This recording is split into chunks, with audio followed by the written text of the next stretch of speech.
இப்போது கூட தமிழ்நாடு சட்டமன்றத்தில் இந்த கள்ளச்சாராய சாவுகள் தொடர்பாக ஒரு சட்ட திருத்தம் கொண்டு வரப்பட்டு இருக்கிறது.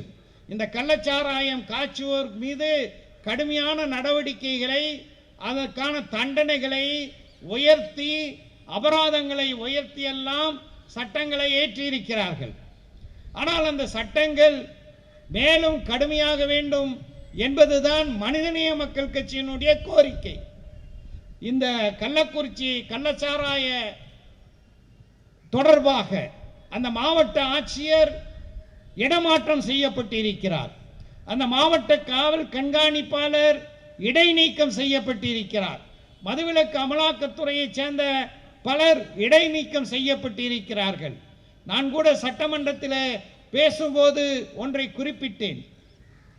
ஒரு கள்ளச்சாராய சாவு நடைபெறுகின்றது என்றால் அதற்கு முதன்மையான பொறுப்பு அந்த மாவட்டத்தினுடைய எஸ்பி, அந்த மாவட்டத்தினுடைய அந்த எந்த பகுதியில் அந்த கள்ளச்சாராய சாவு நடைபெறுகின்றதோ அந்த பகுதியைச் சேர்ந்த காவல் நிலையத்தினுடைய ஆய்வாளர் என்று சட்ட திருத்தம் கொண்டு வந்திருக்கின்றோம். இது போதாது.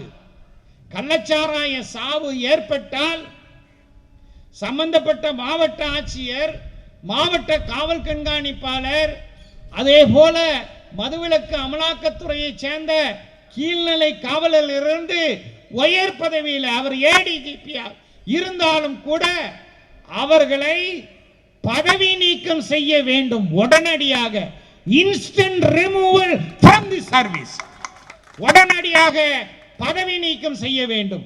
அப்படியான ஒரு பதவி நீக்கம் செய்யப்படும் போதுதான் இந்த கள்ளச்சாராய வியாபாரிகளிடம் மாமூல் பெறுவது.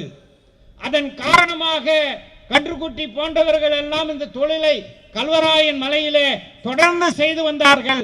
எந்த ஆட்சி வந்தாலும் செய்து வந்தார்கள்.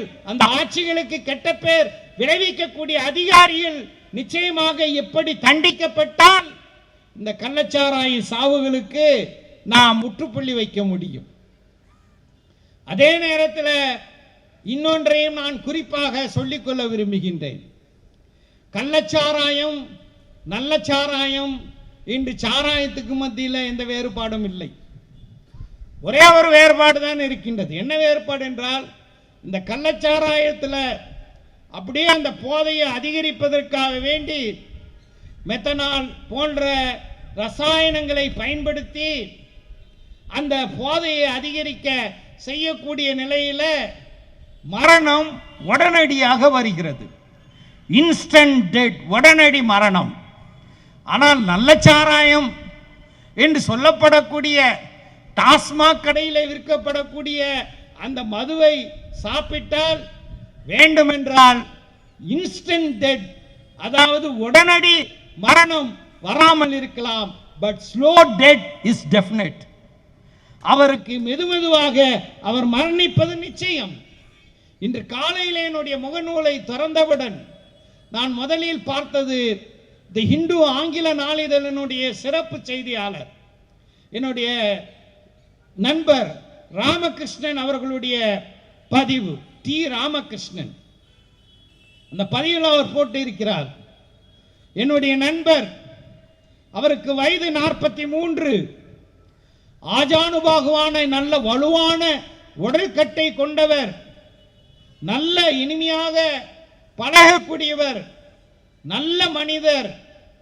அவர் மரணம் அடைந்து விட்டார் என்ற செய்தி எனக்கு கிடைத்தது. அதிர்ச்சி அடைந்தேன். உடனடியாக இந்த நண்பன் எப்படி இவ்வளவு சீக்கிரமாக இளம் வயதிலே இறந்து விட்டான், என்ன காரணம் என்று குடும்பத்தினரிடம் நான் கேட்டபோது அவர்கள் சொன்னார்கள், இடைவிடாம டாஸ்மாக் சரக்க சாப்பிட்டது, மதுவை அருந்தியது, அதன் காரணமாக அவர் உடல்நலம் குன்றி மரணம் அடைந்தார் என்று சொல்கிறார். இந்த செய்தி எனக்கு முதல்ல தெரிந்திருந்தால் அவரை சந்தித்து அவருக்கு மனநல ஆலோசனைகளை கொடுத்து மது மறுவாழ்வு இல்லம் ஒன்றிலே சேர்த்து அவரை திருத்தி இருக்கலாமே, அந்த வாய்ப்பு போய்விட்டது என்று அங்கலாய்க்கிறார். எனவே கள்ள சாராயம் நல்ல சாராயம் என்பது சட்டத்துக்கு முன்னால் வேண்டுமென்றால் அந்த வேறுபாடை பார்க்கலாம். ஆனால் உண்மையிலேயே எல்லா வகையான மதுவும் மக்களை கொல்லக்கூடிய ஒன்றாக இருக்கின்றது என்பதுதான் யதார்த்தமான உண்மையாக இருக்கின்றது. இந்த நேரத்தில் தமிழ்நாடு அரசுக்கு இன்னொரு வேண்டுகோளையும் விடுக்க விரும்புகின்றேன். இன்றைக்கு டாஸ்மாக் கடைகள் நீக்கமற எல்லா இடங்களிலும் இருக்கின்றது. டாஸ்மாக் கடைகள் எண்ணிக்கையை குறைத்தால், மதுவிலக்கு அமலாக்கத்துறை அமைச்சர் அவர்கள் சட்டமன்றத்தில் அன்பிற்குரிய மாண்புமிகு முத்துசாமி அவர்கள் சொன்னார்கள், டாஸ்மாக் கடைகளே மூடுகிறோம், மூடியதின் காரணமாக விற்பனை குறைகின்றதா என்றால் விற்பனை குறையவில்லை, அதற்கு பக்கத்தில் இருக்கிற கடையில விற்பனை கூடுதுங்கிறார். அந்த அளவுக்கு மதுவுக்கு மக்கள் அடிமையாக இருக்கக்கூடிய இந்த சூழல்ல இந்த மதுவில் இருந்து மக்களை திருத்தக்கூடிய, மது தொடர்பான ஆலோசனைகளை சொல்லக்கூடிய, மது அடிமைகளை மறுவாழ்வுக்கு அழைத்து செல்லக்கூடிய அந்த மது சிகிச்சை மையங்கள், மது போதையிலிருந்து மக்களை விடுவிக்க ஆலோசனை கொடுக்கக்கூடிய மறுவாழ்வு மையங்கள் ஏராளமாக டாஸ்மாக் கடைகள் எத்தனை இருக்கின்றதோ அத்தனை அளவுக்கு பெருநகரங்கள் முதல் கிராமங்கள் வரை இந்த மது மறுவாழ்வு மையங்களை அதற்குரிய மருத்துவர்கள், அதற்குரிய மனநல ஆலோசகர்களை வைத்து தமிழ்நாடு அரசு உருவாக்க வேண்டும் என்று இந்த நேரத்தில் கேட்டுக்கொள்கின்றேன்.